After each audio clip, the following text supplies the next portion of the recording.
meillä olisi A-arvostelutesti. Onko Aku-Ankka hyvä tai Spider-Man? Tai sanotaanko noita, mitä se ottaisi? Supersankariksi. Ja tässä olisi tällaista, katsotaanpas tämä kirja.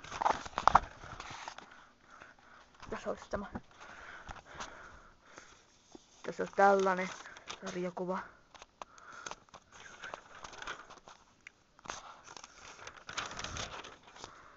Juu, tuossa ei vielä olla, että onko vähän ihan hyvät. Arvostelut tämä.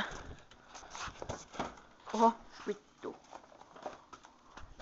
Hämähäkki mies sanotaan Spider-Manin englanniksi.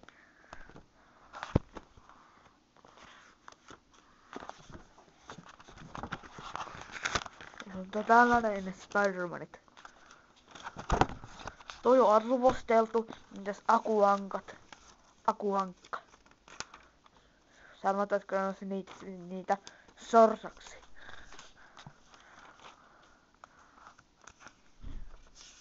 Minkälainen nämä sitten mähät? Kyllä nämä sulla on hyviä nämä Aku-Ankat. Pitäisi arvostella näitä kokonaan. Joo.